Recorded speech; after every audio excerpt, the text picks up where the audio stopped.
Hey, brother Jabril, how you living, man? Muhammad, I'm living good, living better. Even though COVID's out here, we out here. Right, man. But that's one thing that always helps me and gives me good health is this podcast. We do sanitize our equipment, thank goodness, And our hands. and our hands. But today, man, I am so excited for the guest that we have in hand. Mashallah, this is a brother we've been trying to get on for a while, but thank goodness Allah has brought him to us. We have an Imam, an author, an education outreach director in Black, Muslim, and political spaces. But before we share who it is, Jabril, we need to go ahead and share this intro. You already know how we do, baby. All right, give me the countdown. Muhammad. 3, 2, 1. What's going on, everybody? This is Jabril Salam. And Muhammad Hassan. And you are listening to the Young and Muslim Podcast. Asalaamu Alakum, everybody.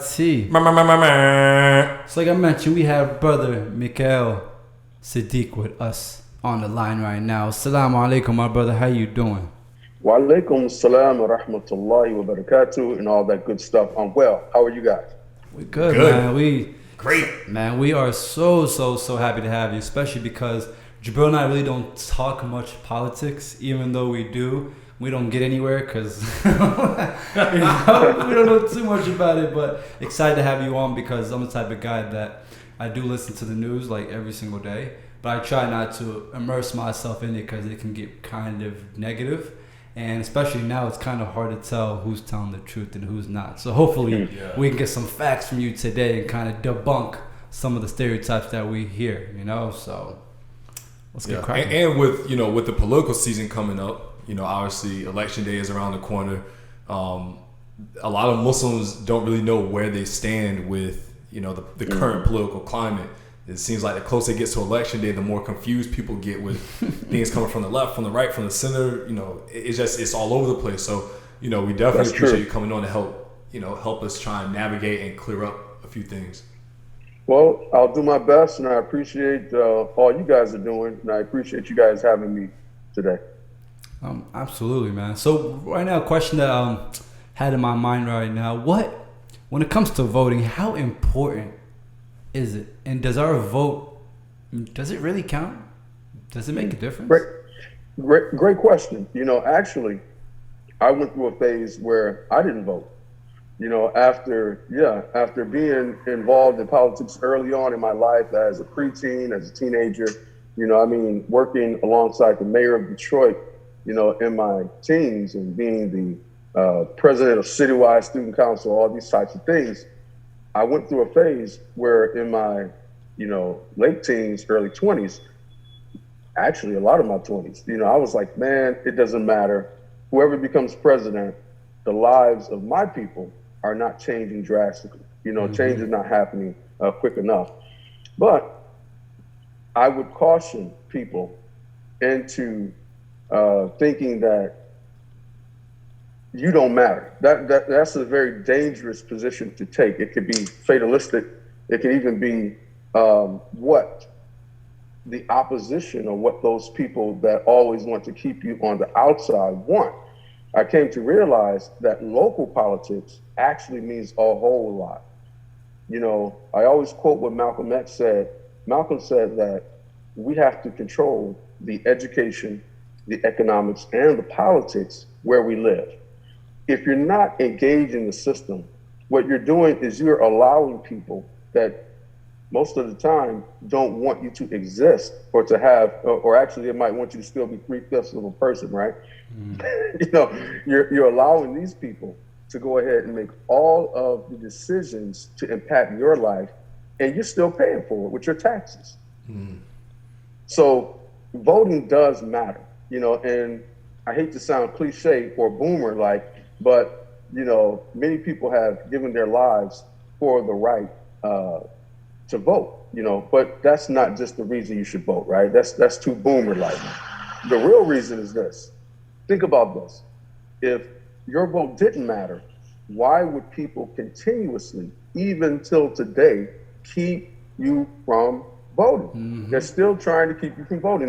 They're messing with the mail now. I was just going to say that, so, generally, in a clear-cut answer, yes, your vote does matter, but you have to know, like what Malcolm said, the ballot or the bullet. You have to be able to fire your ballot off with authority, and the big guns win, right? Mm-hmm. So, you know, if you're looking at the ballot as a little 22 pea shooter, right, or a pellet gun, pop, pop, pop, you know, then, you know, your vote is not going to be as impactful. You know, you're not going to make a deep impact. But, I mean, if you're shooting the big boy, I mean, you got the stick. So you're looking at your vote as something powerful. It has a lot of firepower behind it. You're organized, right? You have an economic base. You have a political agenda. Then the people that want your vote, they're going to start coming to you. Mm-hmm. That's why you see people, you know, dancing and, you know, all kinds of stuff. Carrying hot sauce in their purse, all that stuff. Yeah. You know, hey, I'll leave it at that. Well, that's interesting because when we look at, you know, our identity as Black people in this country and as Muslims, it seems as though on both ends, the political parties are trying to approach us on both ends as Muslims and as Black people. Why does it seem as though they really only try to come and appease to us during this time? And how do these two groups take true advantage of our demographic so that when we do vote for somebody in, we make sure that they're being held accountable to the things that, you know, we need? That's an excellent perspective. They do that. And that's why a lot of people are apathetic or are turned away from the political process. Exactly what you said, Jabril. They're like, hey, you never come to me, you know, until it's time to get my vote. Well, this is why it's important for us to have basic civics knowledge, okay? It's a constitutional right of the people to petition their government. Actually, they don't have to come to you until it's time to vote. You're supposed to be going to them. Even the address of your elected officials is made public. The address, you hear me? So not just their business address, but where they live. Wow. You know, yeah. So you can actually write them. You know, you can email them, you can call them, and they all have staff people readily accessible. But you got to make them work for their money. You're paying them. Yep. Yeah. You know, it's the same with the police. You know, even when I was apathetic or in opposition to the political process, you know, it wasn't because I had no value for government. My attitude was like, man, they've always left us. I'm going to do it myself. We're going to police our own communities. We're going to make social contracts to organize our own communities and have policies that benefit us. Well, that is a good notion, and I think we still should advocate for that in a degree, right? But you're still impacted and affected by the overall system. You can't get around it, you know? So the only way to not be impacted is to not live here. You're gonna be impacted, whether you willingly participate or unwillingly participate.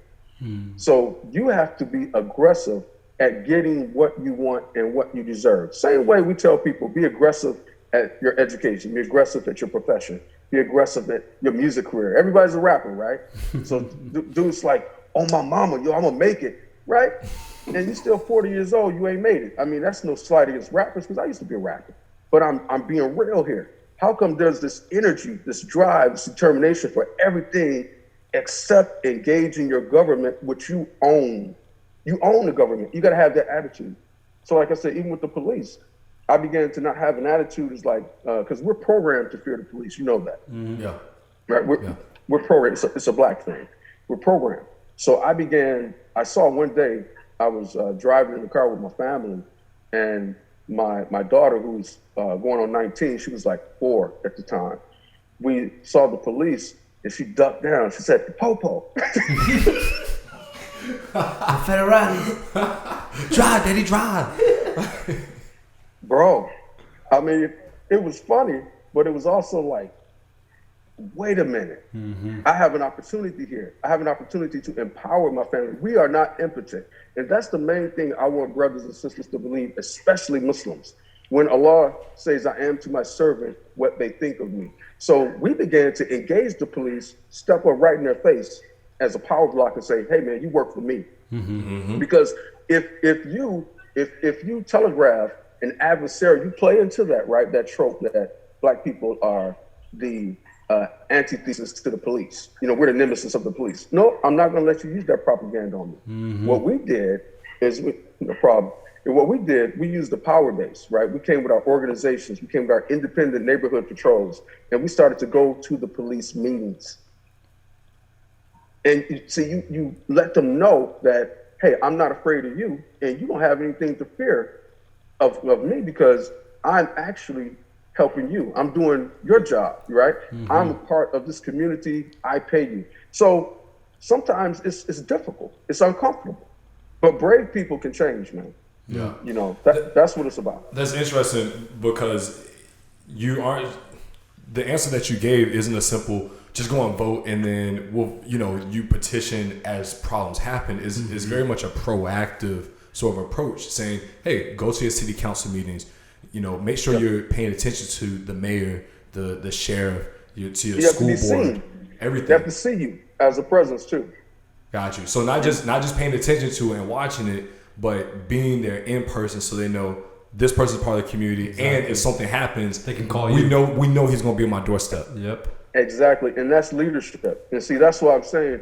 I don't, I'm not overcritical of people, especially young people that are apathetic or that engaged. It's called a lack of efficacy of government. We have a legitimate distrust of government, so I'm not overcritical. I understand. I empathize. But as a leader, I hold leaders to a higher standard. I'll be honest. I am very critical of leaders that sit back on the minbar, on the pulpit, or wherever, and then project to our people in the communities that they represent that civic engagement isn't important, that economic power is not important, that education is not important. You're doing a disservice, man. That's that same old school slavery religion that was being crammed down our throats for hundreds of years. Mm-hmm. We got to get power, man. You got to empower the people. We're not impotent. And the power definitely starts from the local level, like you mentioned earlier. I know I don't want to go back into civics, but sometimes that's what we have to do. So we always get hype, right, and very active when it comes to the presidential election, which is right around the corner. But that's every 4 years. What about every 2 years, right? We have the local elections. So can you let us know the difference between the local elections and the primary and who gets voted in the local elections? Because I know we have people in the Senate, we have the House Representatives, and what those individuals do, because once a law gets to the president, at that point, it's too late, right? It's already gone through everything that it needed to by the time it got there. Yeah, and that's important what you're saying, Muhammad, about political education.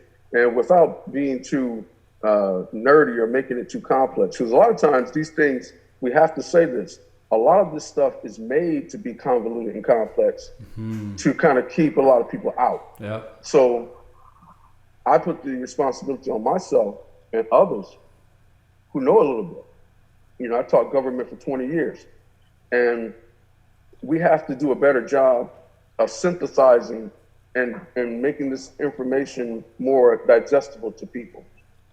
You have to know the government is a 3-level government, right? We have the federal, we have the state, and the local or municipal. Your legislators or people that make laws, your city council people who make policy, these people are elected generally every 3 years. That's a short turnaround, isn't it? Yeah. Right? So really Muhammad, you mentioned like the presidency every 4 years. So sometimes we get sleepy, right? Mm-hmm. We go to sleep, and next thing you know, we've had a president for 8 years, right? We're like, wait a minute, it's an election again? Yeah, because so one president can stay in office, almost more than half of your educational, almost a whole decade, right? Mm-hmm.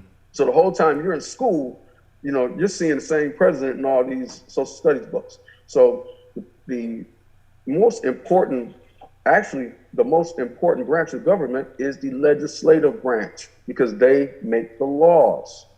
That's the first branch that was established when they established the Constitution. It's Article 1 of the Constitution. But also, these are the people you have more easy access to. You elect them, they're supposed to represent you, right?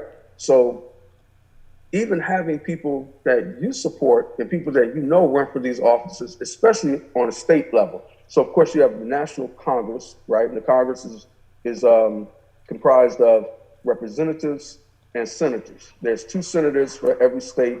Sorry to go back to school, but think about the state level. Whatever you see on a national level is replicated on the state level. You have a state Congress. And these people actually, the states, literally, the name, the United States, means something. It means that every state is really its own country. Its own independent country. Got you. You get me? Yeah. So when you start looking at it like that, then you start understanding you have a little more power, than you might have thought. You have more power than you might know. It's I'm not gonna say I just learned that, but I just experienced that this year. I'm 28 years old, and the way that I realized that is when COVID happened, right? The federal government was like, y'all, do what y'all need to do. You feel me? Shout outs to Michigan. Hey, you got to give us our props. Our governor, Gretchen Whitmer, who I consider a friend, Gretchen Whitmer, hey man, she's tough. She's tough. Every elected official is supposed to be criticized. No one is perfect. Every leader is going to catch some errors, but we have to get beyond the point of the purity test. We have to get beyond the point of holding elected officials to the highest standard that, no one else can really meet. It's like if an elected official says that they want to legalize marijuana, then all the Muslims fall back and say, "Oh man, he the shaitan. I'm not voting for him or her." We have to stop being so infantile, man. In that, come on, man. Just because someone has a position you disagree on, it doesn't mean if you vote for them, you support everything they say. You don't support everything your mama say, everything your daddy say, or your wife, or your husband. So we have to think bigger, and stop trying to conflate everything with the religious position. It's not that deep all the time, man. Gotcha. So with you being in Michigan, right, there's a lot of Muslims there. We were just recently there. Alhamdulillah. Like it's literally like going to a Muslim country, man. Like it's completely different than down here, right? We're blessed, man. Yeah, extremely. How, with election time being, nearby, how have you seen the politics in the city change, or in the, the general Michigan state, with the legislators and the presidential elections being around? How have they come into the city and really tried to pull Muslim voters out? Well, right now, I'm assisting with one of my partners, Engage. They have an initiative called the 1 Million Muslim Vote. So Engage is an organization that is truly apolitical, right? The organization is not favoring one political party or the other, but the goal of the initiative that they kicked off was to get 1 million to register and actually activate 1 million more Muslims, to vote. So, you have people like Linda Sarso, you have people like Abdul El Sayed, my friend here, Abdullah Hamoud, who got elected. Actually, he's about to term out. So he's almost, I think, this is coming to the end of the second term. The point I'm making is that after Trump got elected, we did an interview with, I think, BBC or some type of European publication. And I told them, you're going to see a green wave, right? You heard of the blue wave, right, with Democrats. You're going to see a Muslim wave. You're going to see more Muslims, the Islamophobia, the Muslim ban, all these types of things that candidate Trump, now President Trump, has tried to inflict on the Muslim community. You're going to see reprisal from it. And that's what you're saying. So now we have many Muslims in Michigan that have been activated politically, that have ran for office, that have been elected, and it's, of course, it's going around the whole country. So here in Michigan, what we've done is we have several organizations, large Muslim-based organizations that have registered people to vote, that have supported candidates, that have even reached out to the DNC and the RNC, to get more attention, to get more of our needs and agenda items to be on their platforms. It's sad to say, really, uh, partisan politics is important. Even though political parties is mentioned nowhere in the Constitution, political parties are a constitutional right, a freedom of expression or freedom of assembly. So you have to understand partisan politics. That's why even Bernie, who wasn't a Democrat, when he wanted to run for president, he ran as a Democrat. Mm-hmm. You understand? Yeah. Even with Trump wasn't a registered Republican like that. I think he was libertarian, some independent, right? But when they want to build a power base, when they want support, they inject, right, into these larger political parties, to get the monies to run, to get the support. So, that's just some things that we have to keep in mind. Well, it's kind of like you were saying before, you almost have to play the game a little bit because it is a game where you're trying to elicit people's support and, like I said, money. It isn't as cut and dry as you got to be like this 100%, and if you deviate from this at all, we don't trust you. And I think for a lot of this, especially young people, we don't play no games when it comes to seeing the truth behind politics. And I think that's why a lot of young people are very turned off from it, is that you see candidates say one thing, but their actions reflect something different. And as you said, like, we hold these leaders to a very high standard. However, we almost have to empathize with the situation where it's like, if you're going to align yourself with this group or this party, you kind of have to bend a little bit so that you can go in and get the bigger things passed and make the bigger impact.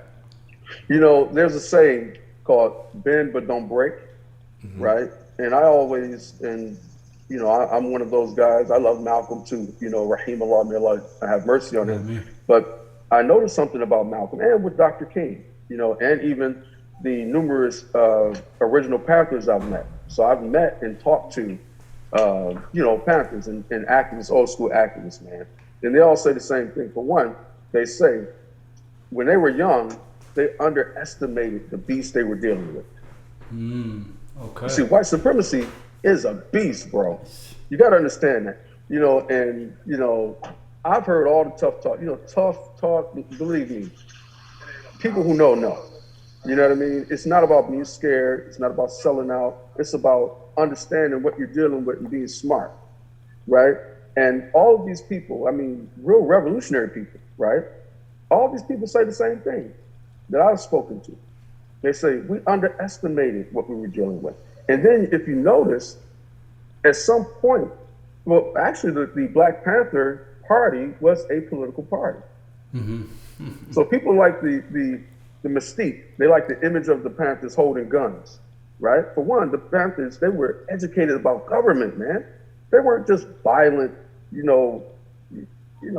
people just, cracking heads.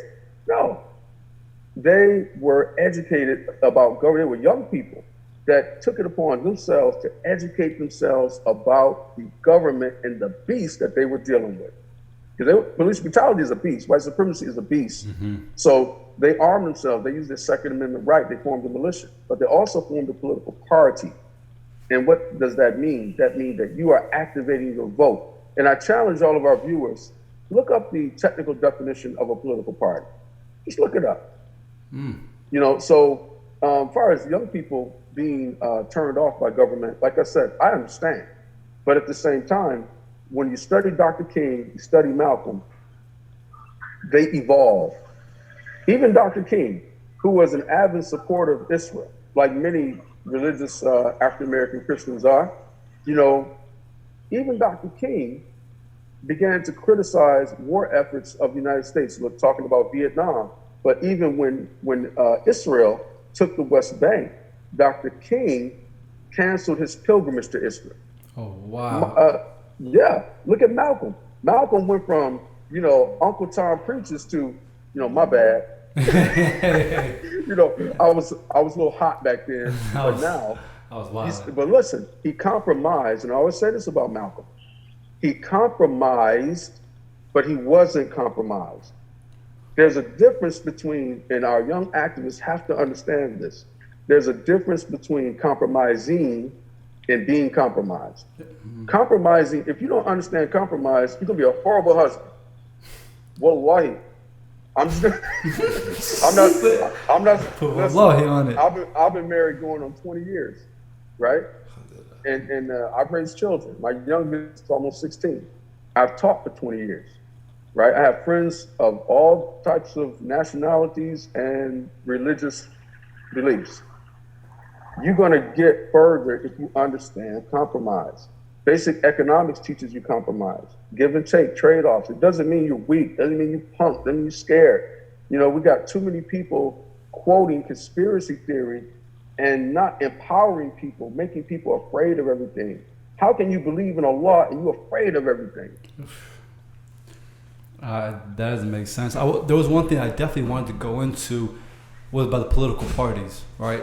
What people understand or have been taught to understand is that the Democrats are more liberal, more free on things that are going on, and Republicans are a little bit more stern and conservative, because there's some things that I believe on both sides, like such as, you know, some people believe in abortion, some people pro-abortion, LGBTQ, all those things.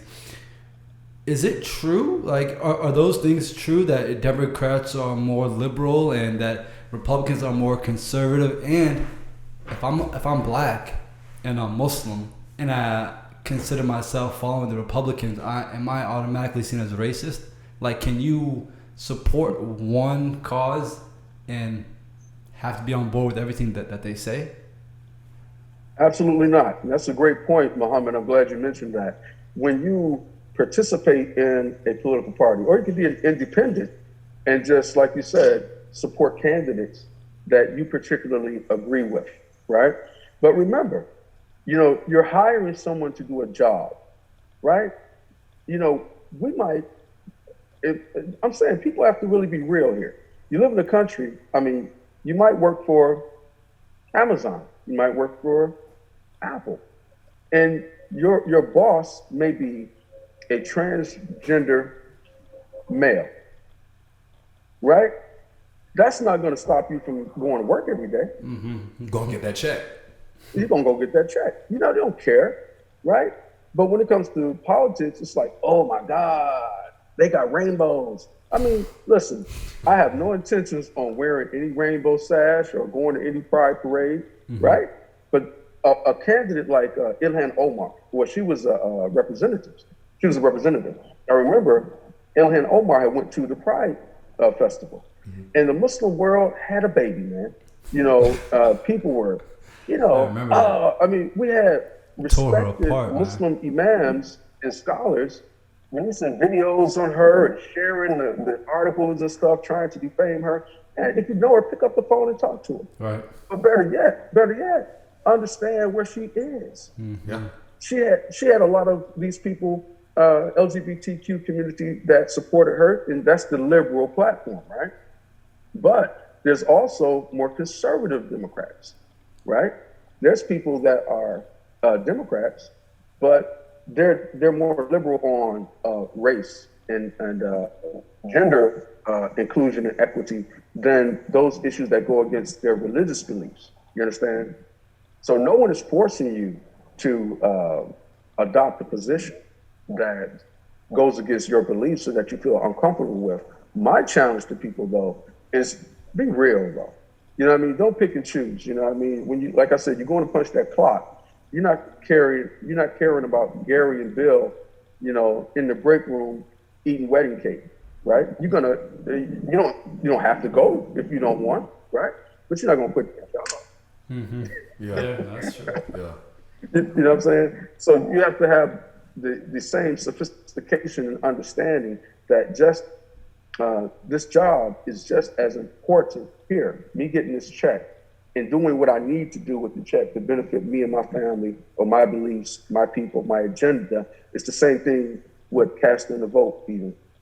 You know, so hopefully I answered that. You know, sometimes, you know, it's like I said, it's very nuanced, but it's not absolute thinking hurts us.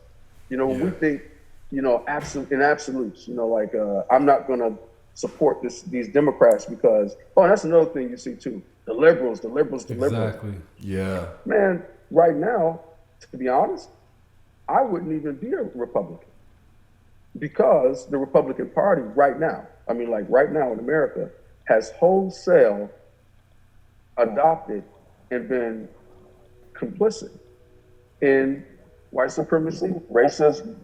You know what I mean? Mm-hmm. That's just not what I believe. What I believe, a Muslim, any minority joining that party, I mean, you look like a fool to me. You know what I mean? Just like, come on, man. They literally spit at the Republican National Convention. Some of the black candidates were literally snubbed. I mean, on stage, man. I mean, guy trying to shake your hand, you won't shake his hand. You know what I mean? You can't even go to the rallies because even if the elected officials and the candidates aren't being nasty, the people in the crowd being nasty. Yeah, exactly. You know, so I mean, it's just a unhealthy, toxic environment or position for me, I would say, to be a Republican. But of course, remember, Muslims used to vote largely Republican.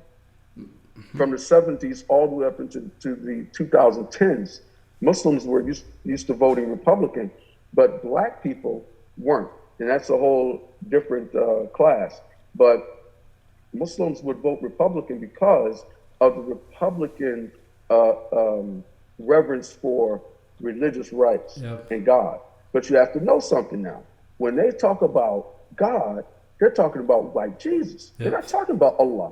And they're proving that to you. Yeah. See, so you have to make some decisions. But being organized, let me tell you, trying to do this on your own is way more difficult.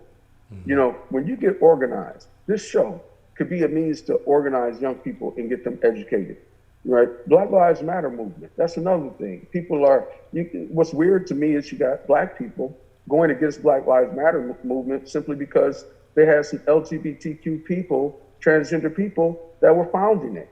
But the LGBTQ community is not even at the forefront of all the rallies. And you have to be careful now. Most of the people in the forefront of the rallies are white. Yeah. See, it's a big thing going on. But the movement now, I'm not criticizing the wins of the movement. Because of the Black Lives Matter movement, because of the movement for Black Lives, because of the echoing and the activism. Now you have people like LeBron James, who's a boss. I got big respect for LeBron. What he's doing with the NBA, what Cap has done with the NFL. You see the results now. You know, now, and people say, oh, they're just kneeling and whatever. Yeah, that might be symbolism. But now they were able to negotiate because they went on strike. They reached out to President Barack Obama. See, a lot of people who are just railing against the left, oh, the liberals, Barack Obama, some people said Barack Obama told the NBA to go back to work. Barack Obama stop the movement. No, that's not the case. So what actually happened is Barack Obama is a basketball fan. He's always been, even when he was in the White House. And basketball players loved him even when he was in the White House, and they would seek his advice. So what happened, the Players Association, and LeBron is the president, they reached out to President Barack Obama for advice, right? It wasn't like people are trying to make it like, oh, he saw them striking, and then the Rothschilds and, what's his name? George Soros paid Obama to tell them, go back to work. No, man, stop being so sensational. What happened, they reached out to Obama for advice. And he, as a political strategist, told them, okay, that's great what you did. Now use your platform to get something else. It's all about reciprocity. It's all about advancing yourself. If you play chess, you know you got to lose some things to gain some things. Yeah. If you play football, you know you might have to take a sack to set up a field goal. I mean, you know what I'm saying? So it's all stratagem. And I'll close with this. In that point, what Barack did, he convinced them to negotiate with the NBA that, okay, we'll come back to work if you make all of our arenas polling stations. So now they're making it easier for people to vote. People get to come to, like we got Little Caesars Arena here in Detroit. People can go to Little Caesars. I don't know if that's one of the polling stations, but people can actually go to arenas now and vote. Oh, wow. That's big. That's huge. Big, man. Even with the activism, with having Black Lives Matter slogans on their jerseys, on their sneakers, on their cleats, in the end zone. I mean, come on, man. It means something. I mean, it's not the cherry on the cake. It's not, ultimately, we want reparations, a lot of us, right? And ultimately, we want the police to have accountability. But you have to, for your mental health, man, black rage is real, right? I've been an angry black man. I refuse to allow anger to consume me. I rather activate that anger into passion and into education. And what you have to do for self-care, celebrate your victories. Yeah. Buy yourself a cookie, man. Love yourself. You know what I'm saying? If you get a little victory, celebrate that victory with your family. Yeah. That's important because, you know, with everything this year has thrown at us, taking the time to, like you said, celebrate the small victories is big. It's big. You have to. So and even I hate to keep using war analogies, right? But you know, hey, I'm from a country that was born out of war, right? Violence is American. Mm-hmm. So even in war, you know, in war there's battles, there's skirmishes, you know, and the men celebrate, right? Yeah. I mean, if you gain some ground, you gain a post, you gain a town, you gain a position, you celebrate, you know, but you don't rest, right? You don't say, yay, now we made it. No, you celebrate and you regroup and you move forward. So, we talked about, you know, being able to make compromise, being able to form a party, and recognizing what your agenda is. But oftentimes what we see, not only in the black community, but specifically the Muslim community, is that you have a lot of different Muslims having many different agendas.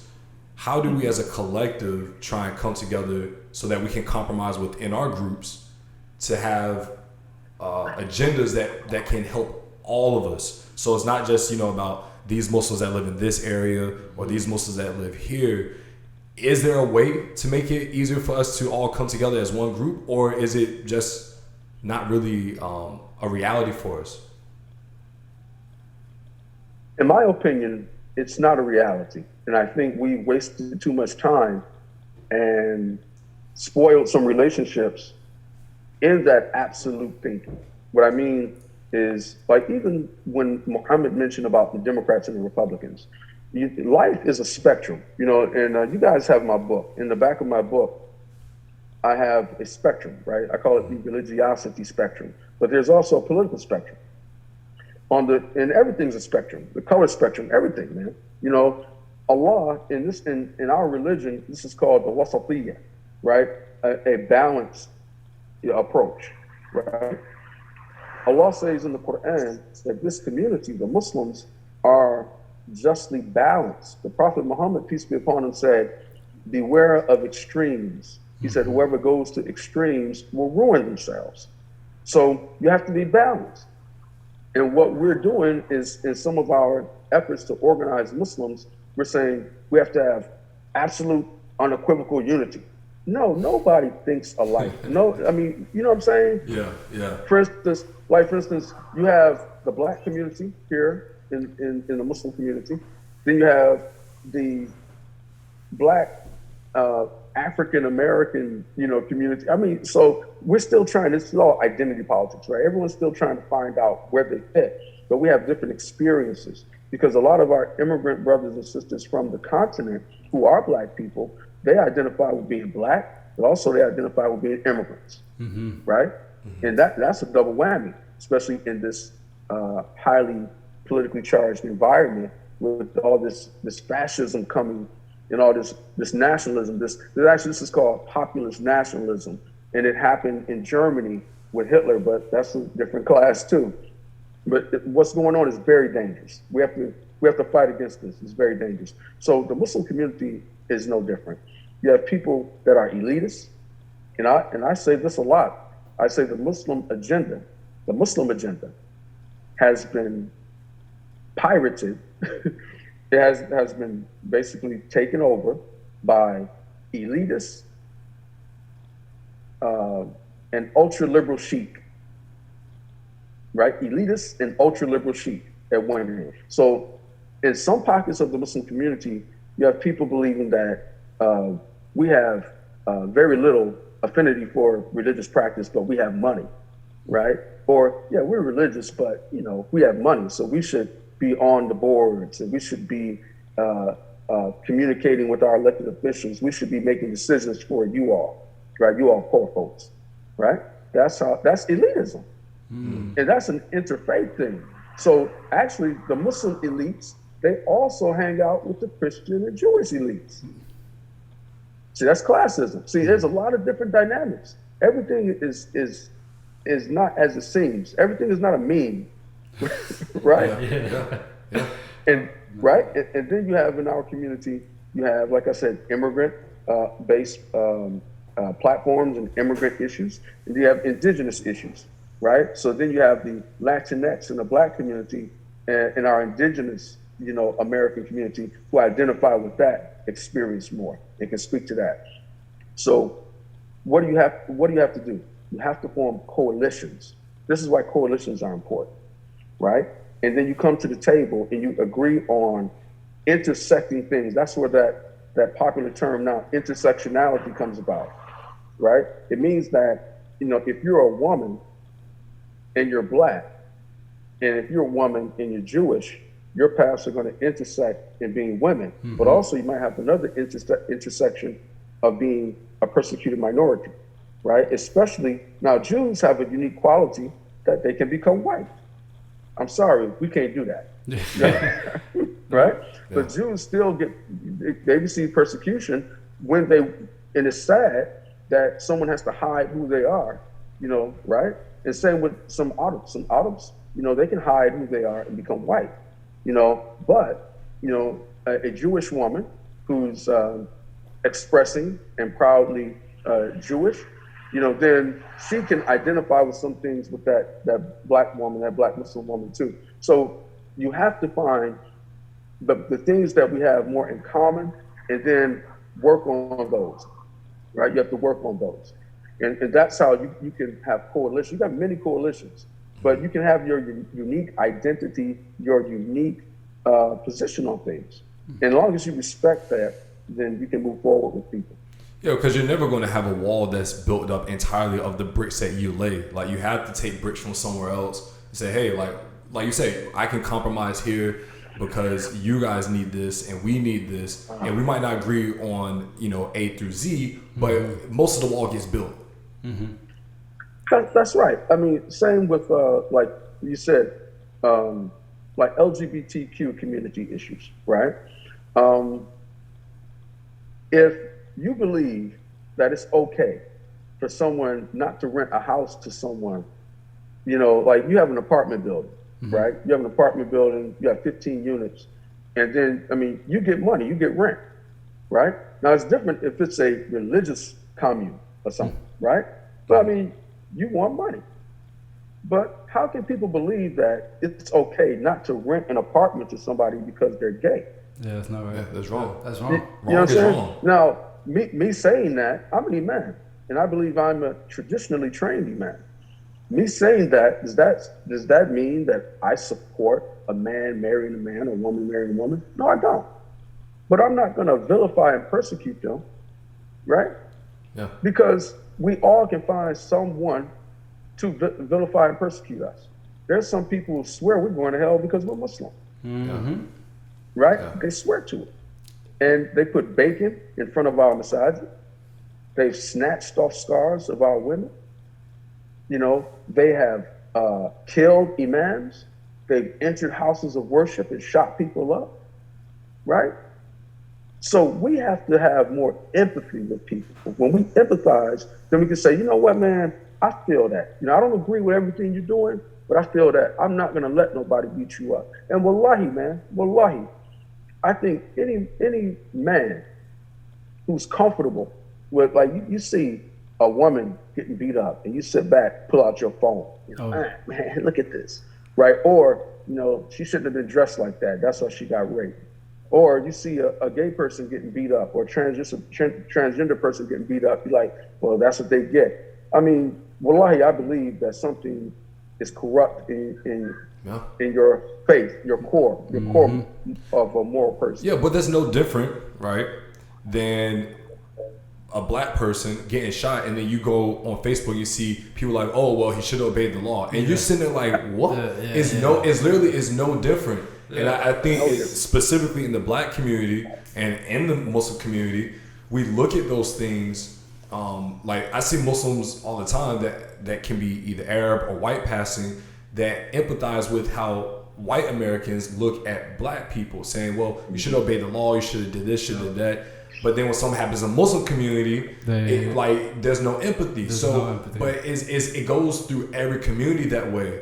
And like you said, if we don't have the presence of mind to have perspective, you lose sight that we're all fighting the same exact battles. Yeah. We're fighting the same exact battles. Even we have to try and empathize with the white man in America, right? And what do I mean by that? Check this out, man. You know, and Dr. Joy DeGruy, if you're familiar with Dr. Joy DeGruy, who wrote the book, and actually she came up with the theory, post-traumatic slave disorder.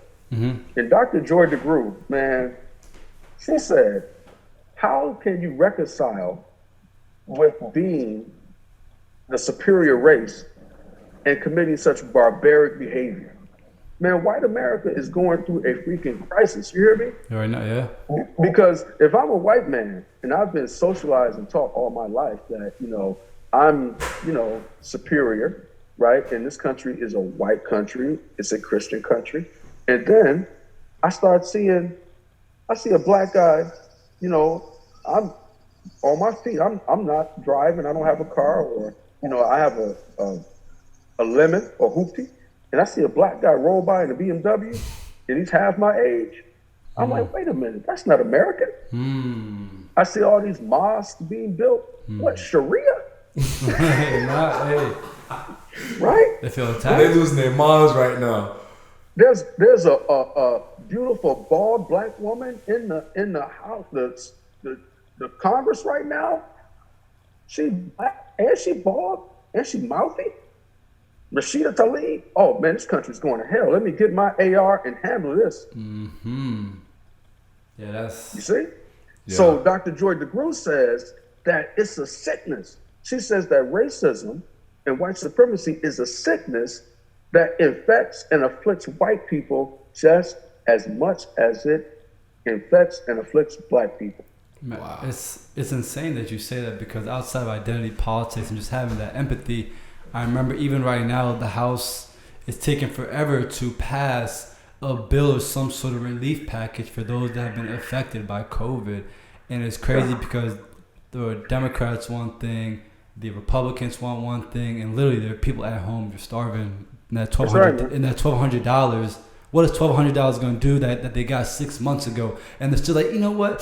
It's not perfect yet. We can't give this money out because Latinos are going to get this money. They're undocumented. But those Latinos, on the other hand, are the ones inside the grocery store feeding you and your family. You know what I'm saying? It's like, where's empathy on that? It's gone. That's right, bro. And also, that's the danger of party politics, right? Because right now there's a bill, I forget the number of it, but it's called the George Floyd Justice and Policing Act of 2020.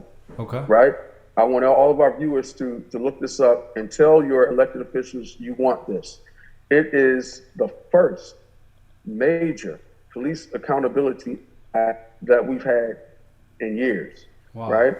It outlaws chokeholds nationally. That means no police station can do chokeholds if this bill is passed. Now it passed in the Congress. In the House. Now the House, you know, is largely controlled. You know, the majority of the people in the House are Democrats. But they're not bringing it up in the Senate. The majority of people that occupy the Senate are Republicans. You see, so this is the danger of partisan politics, because now our country, more than any other period in our history, is locked in political partisanism. And the impetus, the ignition for that was electing a black man. That's what it was. Yeah. That's what it was, man. You know, the Democrats, they got behind a brother, you know, and you know, the country elected a black man. And like I said, you know, that's white rage. You know, a lot of those white men were at home like, oh no, it's really over now. We have to take our country back. Yeah. So literally, they had a movement called the Tea Party movement. And their movement was based on that slogan, we have to take our country back. And it makes sense why Donald Trump is in office. Make America great again. And there you go. It was what I found interesting about the people running against him was that I found myself like I like Mitt Romney. Like I thought Mitt Romney is a great candidate compared to, you know, everybody else that was running. And, you know, I was telling my mom, I was like, to be honest, if he was running, I would have voted for him because there's a lot of things that he had that I was like, I feel like that makes a good president that can align.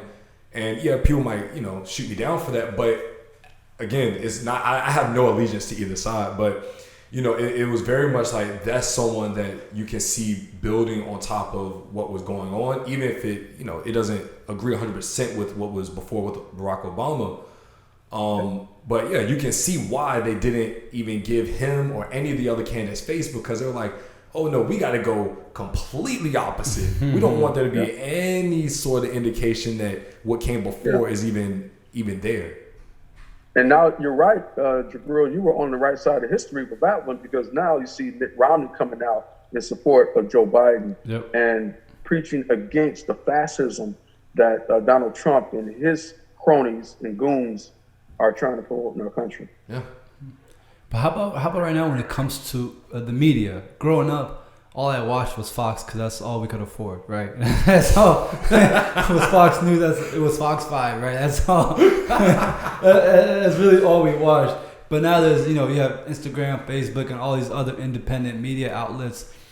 But sometimes I sit there, I'm thinking, like, how can these people get on the TV with millions and billions of viewers and sometimes really twist stuff or even lie out front? How can they do that without being held accountable? And as a news station, how can you be seen as, hey, this is a Republican news station, the Democrat? Like, how? Like, your job is to report the news, right? This is where our religion benefits us once again. Mm-hmm. You know, in my opinion, there's no guidance except the guidance of Allah, right? And we have to really, as Muslims, we have to really understand that, right? There's something the Prophet Muhammad sallallahu alaihi wasallam preached against, and it's called Asabiyya. Now, Asabiyya, depending on the dialect of Arabiya, where you're from, the linguistical context, sometimes people think it means anger.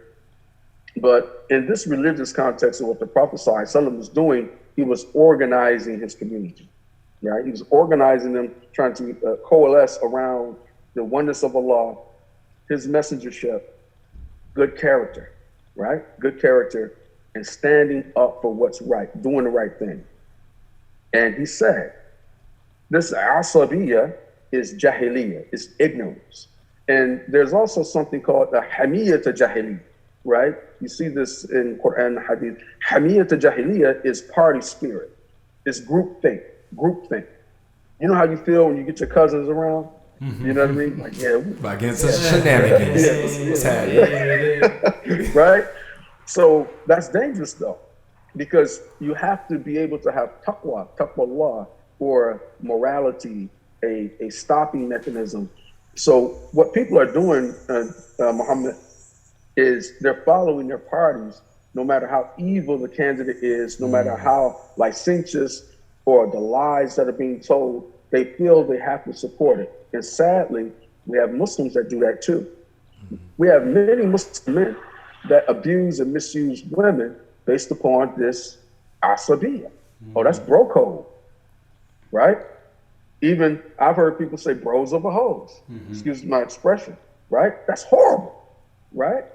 Look at the way the masculinity is portrayed in common hip hop music now, right? Yeah. That's a hamiyyah jahiliyyah, that's a spirit. It's like, ooh, we lit, right? And it's like you feel you can do anything, right? That's what a lot of gang violence is around, right? So political parties do it also. For instance, you have the ultra liberals, right? Black Lives Matter protests, bro. I've been to many of them. I consider myself a Black Lives Matter activist, but I ain't never seen sisters out in the street naked, showing their breasts, laying out naked, talking about Black Lives Matter. That's some weird stuff, man. That's some new stuff. Yeah. We never protested like that. Dr. King, our civil rights icons, never had to strip and lay out naked. Now we're seeing this weird stuff, man. Yeah. Now we're seeing people have no discernment, no modesty. They're talking about Black Lives Matter, and they laying out the street naked. Yes. I don't know what y'all doing in Detroit, but that's wild. Come on, bro. Get that weird stuff out of here. You know, I don't need you to lay out the street naked, man. Yeah. You know what I'm saying? Yeah. I just need you to go back to your dinner table and tell your racist granddaddy, you know, to get in line. You know what I mean? But, you know, I digress. No, I mean, you bring a good point. How this generation is going about protesting or expressing how they feel about the politics going on right now. I feel like because we've seen what's happened in the past and what the effect of that was going forward, and we still feel like we're fighting the same battles. It's almost like they're saying, well, then anything goes. We can throw every pot of spaghetti at the wall, and it doesn't matter. Like, whatever is going to work is going to work. But, you know, you find that the ones who are steadfast and consistent in their efforts are the ones that succeed.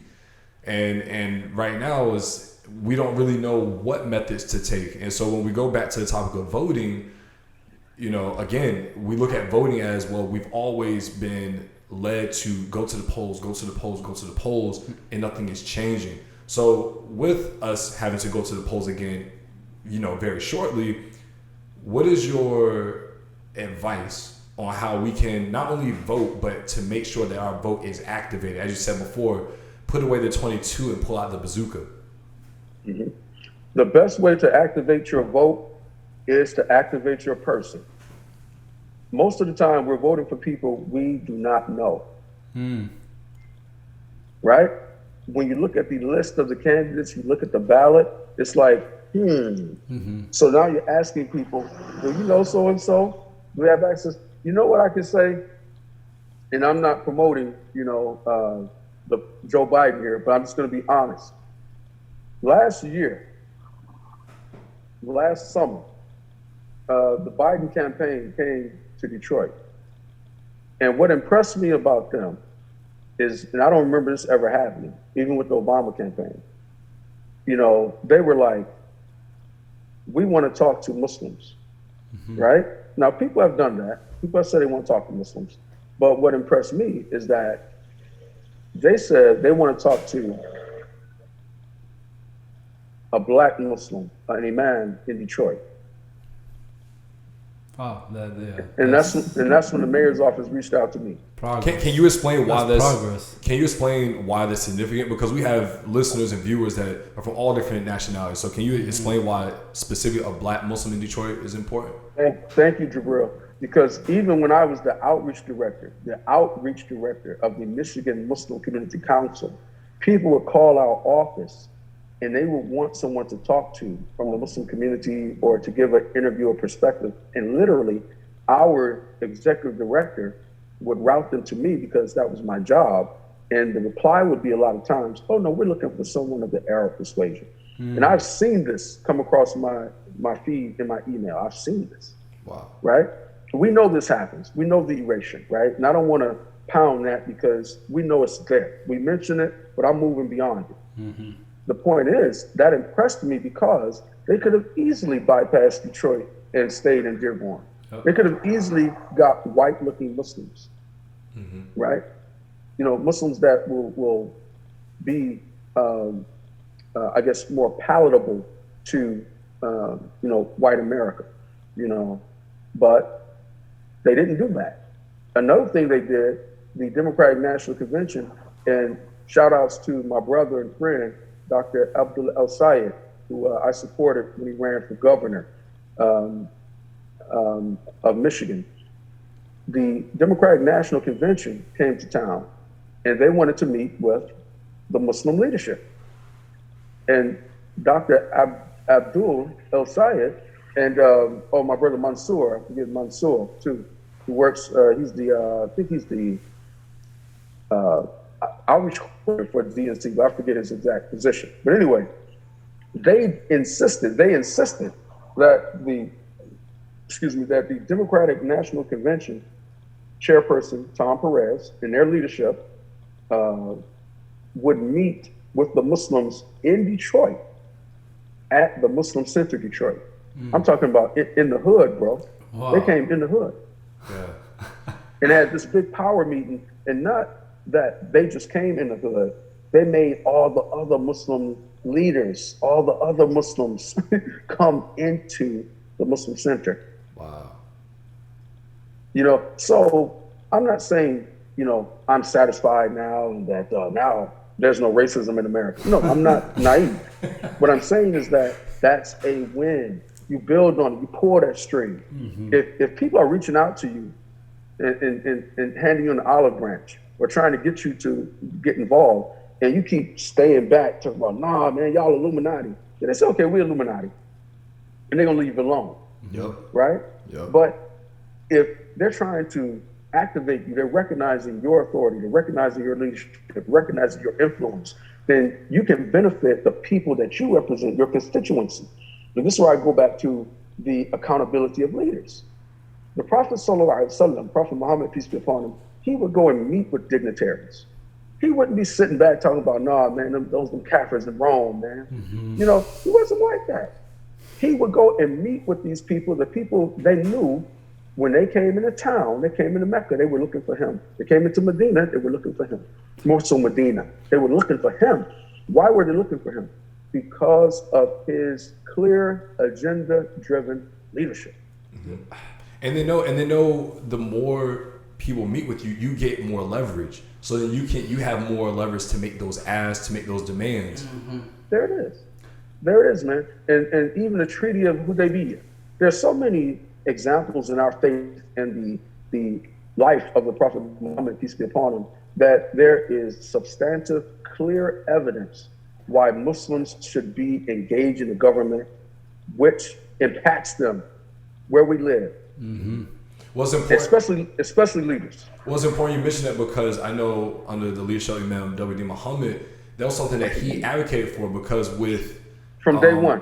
With the Nation of Islam, they were very much standoffish from being involved with the government. Mm-hmm. And you're talking millions of followers. But when he took it into leadership, he said, no, we have to be engaged because we're here, we live here. We this is what we know. So what sense does it make that we live here, we give our tax dollars here, but we have no say in involvement? As you said at the very beginning of this, if you take your voice away, then you're just being complicit in whatever happens to you. Yeah.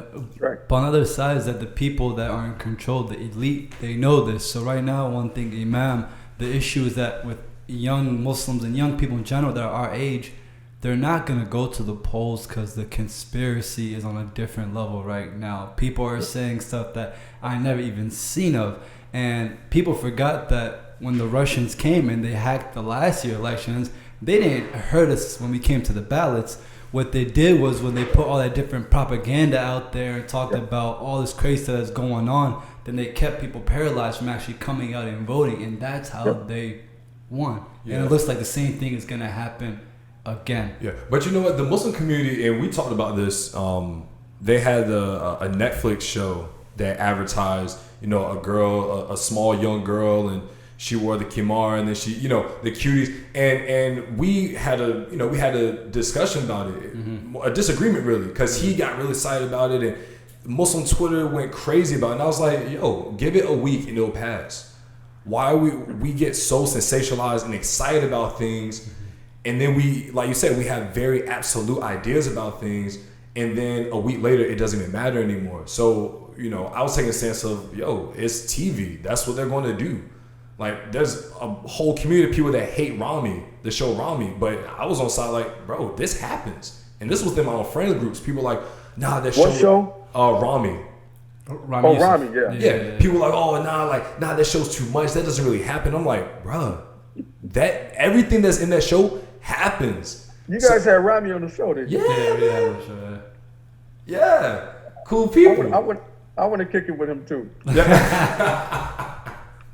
Oh man, no, we all kick it together, man. That'll be dope. But like the Muslim community, time and time again, we're seeing it more now with especially a lot of expression within TV, within movies.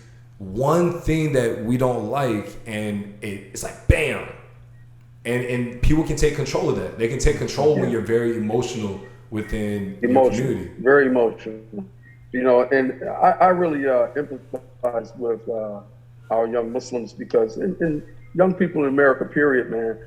You know, this is a trying time. Yeah. You know, the pandemic, the COVID pandemic, you know, your education has been interrupted. Your recreation has been interrupted. Your social life has been interrupted. You know, and that's another reason why the Black Lives Matter movement took off. You know, I said this from the beginning, you know, the cabin fever of COVID, the anxiety of getting sick or potentially contracting COVID, mourning the loss of loved ones, the dire political situation, the dire economic situation, and they're still killing Black people extrajudiciously. Oh, you're gonna have some riots. Yeah. You're gonna have people in the street. A lot of people protesting because they don't have anything else to do. Yeah. They're out there like, well, hey man, what you gonna do today? I'm gonna go downtown, do something. Say F the police. Can't go to work, might as well F the police. You know? Might as well go away. Yeah, I mean it is hard right now, and I feel for a lot of, you know, our young Muslim family, because a lot of people, I know people that still haven't left the house. Like a month ago, we had someone DM us. They're like, "Yeah, I just left the house for the first time since March." Yeah. And you're like, "Man, like, what does that do to us?" Even my children, man. You know, my children, they left the house, but they're with us all the time. You know, so we do things as a family. You know, but I know it's very aggravating. You know, I have juniors and seniors in high school and college children. You know, college-age children. There was one thing that I want you to clarify, especially because last year, like, we're coming up on the presidential election. Last year, right before we went to sleep, or before I went to sleep, my TV was blue. Hillary was gonna win, right?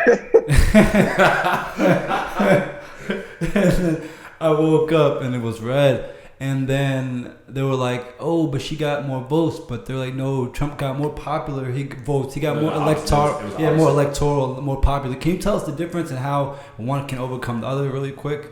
Or but I'm glad you mentioned that, because that's another thing. That's another cause for confusion. And like I told you, they made it like that on purpose, right? See, a lot of things are the way they are because of elitism and racism. It's systemic, it's structural, right? So it's not going to change. It took 200 and almost 40 something, almost 50 years, going on 50 years to build it, and it's not going to change overnight. You know what I mean? Now, I mean, not saying that I pray this or wish this, but a natural disaster can unlevel the government and make things change drastically. What they call a climactic event. You know, I forget what they call it. It's some type of event, like a meteor, right? A nuclear war. If you watch those movies, a civil war, great war, which some people, you know, are trying to instigate. But that's a different discussion. So a lot of these things, more than likely, are just going to take a big infusion of different ideas and people working their way in and getting representation and getting power and changing them drastically. Changing them gradually, excuse me. So the Electoral College was written into the Constitution. The Electoral College has been written that is the way the president will be elected. The Electoral College is a group of electors, right, from each state that actually cast their ballots to elect the president. And this is in December, I believe they do this, right? So how it's supposed to go is that when the popular meaning the people, when the popular vote is collected, let's use Virginia, for example. I don't know how many electors Virginia has. Each state has the same number of electors as they do representatives, right? So say, let's put up 9 for Virginia, just to say, I don't know how many. So if Virginia has 9 electors, 9 people that will elect the president, cast their ballots for the president, it's a winner-take-all election, meaning that if Joe Biden wins Virginia, then he gets all 9 of those electoral votes. Mm-hmm. That means that those electors are pledged by being electors. They give their word that, okay, even though I'm a Democrat or even though I'm a Republican or whatever, if Joe gets elected, then the way we do things is if Joe gets elected, I'll vote for Joe. That didn't happen in 2016. And it also didn't happen in 2000. So these people that go back on their word, they're unfaithful electors. That means that there's nothing legally binding until now, right? Supreme Court just ruled on this. I'm not sure if it's the federal court, but you can look it up. But I know in this case, the federal court can rule that electors must vote for the person who wins the popular vote, or they can be punished. There's some type of reprimand that can come from that. Still, though, you know, I do see benefit in the Electoral College, and I see benefit in abolishing the Electoral College. There's pros and cons to each. Just simply put, then I'll yield here. If the popular vote is what chooses the president, then that'll be more representative of the people's vote actually choosing the president. Mm-hmm. Now, your vote does count, right? But your vote will actually choose the president. That can become dangerous, especially in the multimedia era that we're in, because Americans are more and more infatuated with celebritism more than ever now. Yeah. You know what I mean? So even look at some black people, we're talking about young black folks. Oh, we're going to vote for Kanye. Yeah. Come on, man. Yeah. You know what I mean? So you gotta understand it's balance. It's give and take. It's you know, say this. You know, when you watch someone walking a tightrope, you know, you watch a tightrope walker. They have a pole usually, right? And why do they have that pole? Keep them steady, keep them on the tightrope, balance. Keep it balanced, right? But sometimes you notice they lean sometimes to the left, don't they? Mm-hmm. But when they get to leaning too far to the left, what do? They move that pole to the right. There you go. That's the Muslims. Mm-hmm. You get it? Mm-hmm. Mm-hmm. We can't be on either side, we're going to fall off. That's right. That's life, man. But I mean, that's my advice for young Muslims. But that's life. That's anybody. You know what I mean? Like, if you see that, for instance, an extreme left position on abortion is that, hey, a woman should be able to abort a baby, even if she's in a fourth you know, she's 4 months pregnant. It's her prerogative. You know, or some extremes are, we're going to force religious institutions to pay for abortions, right? So if I believe abortion is a sin, as a man, I do believe abortion is generally a sin, right? If you're going to force me to do that, then you're forcing me to suppress my religious practice, which is unconstitutional.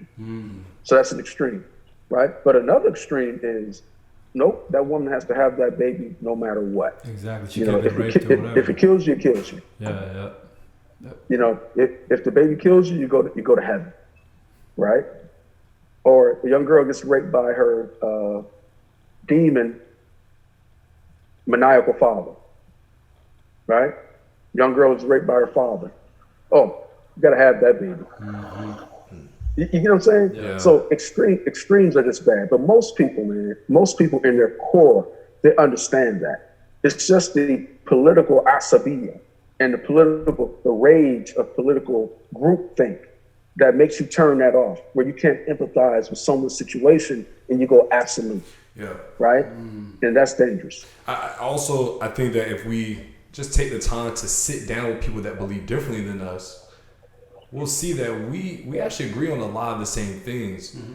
Yeah. Like, I've sat down with plenty of people that are generally racist, right? But they have to be ready, though, Jabril. Yeah. Because some people, if their minds are still hot with party spirit, they're gonna tune out everything you're saying, man. Well, I mean, outside of the political sphere, right? Like if you're just sitting out with people that believe differently than you in general, you start to understand that the things that they go through, I'm going through, and we're not very different. Because while I've grown up, you have everybody mixed in one place. You got poor black people, poor white people, and middle class. You got everybody together. So I grew up going to school with a lot of these people. So you got kids who their family's racist, but you might be cool with them because y'all sit together in class and y'all end up sitting together at the lunch table, right? Yeah. And their family might vote for Trump and your family didn't, right? But you find that there's still commonality with what you guys go through and what you have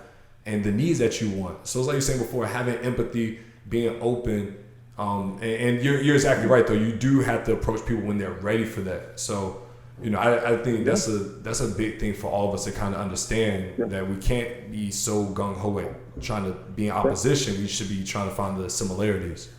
And that's why desegregation was so important. Another myth, coming from a lot of conspiracy theory in our community is that desegregation was bad.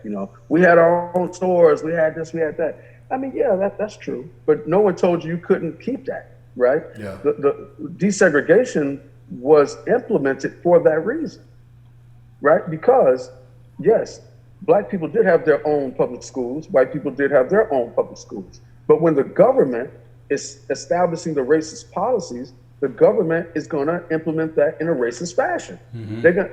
I know people who grew up in Virginia that were saying that when they went to school, they would get all the old chalk and old books from the white schools. Yep. Mm-hmm. Mm-hmm. You see, so why would any person in their right mind advocate for that? Like, yeah, I want to be a second-class citizen because I had my own school. I mean, come on, man. Stop being so sensational. Desegregation is exactly what brought about what you're talking about, Jabril, is that when it's a public school, the government has to provide the same quality of education for all children. Yep. And then you're going to have white children and black children learning together, even if they're from different homes, right? Mm-hmm. I mean, different stances on race or whatever. When they're eating sandwiches together, when they have to get the same quality from the teacher, they become equals in that sphere. So one question I definitely want to ask, and as we wrap this thing up, is that as young Muslims, right, and influencers that have a platform, how can we educate others, right? Because I see right now the president, I've never, ever, ever seen anybody use Twitter the way he does. Like, he has done stuff that's been, you can call it amazing in a way, because he's been able to rally up people that I've never ever seen before, on top of the press conferences, on top of his rallies. So there's a lot of young Muslims now that have huge YouTube platforms with millions of followers and subscribers. Same thing on Instagram and Twitter. So what can we do to educate young Muslims, to tell them, especially where it's right around the corner and it's time for us to vote? Yeah, one of the reasons that some people, some powers and institutions are trying to suppress the vote, right? They're trying to stop people from voting, literally by slowing up the mail, putting locks on post office boxes, even spreading the myth that voting by mail would cause what they call voter fraud, all these types of things, right? This is all myth, right?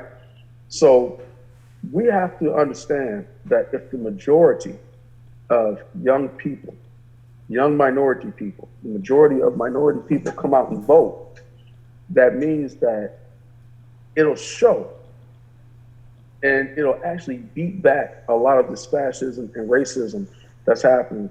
And you actually have a great chance at electing people who more so identify with you and are going to support you. But if we stay back, I tell you one thing, I always tell people, the racists and the nationalists, they have chosen a party, right? Yeah. Not saying that all people in this party are racist and nationalists, but all racists and nationalists, white nationalists, have chosen this party. And they're going to vote in blocks. You see, it's power numbers. People have to understand how power works. A lot of people really don't understand how power works. Power is not just screaming and cussing or just fighting, right?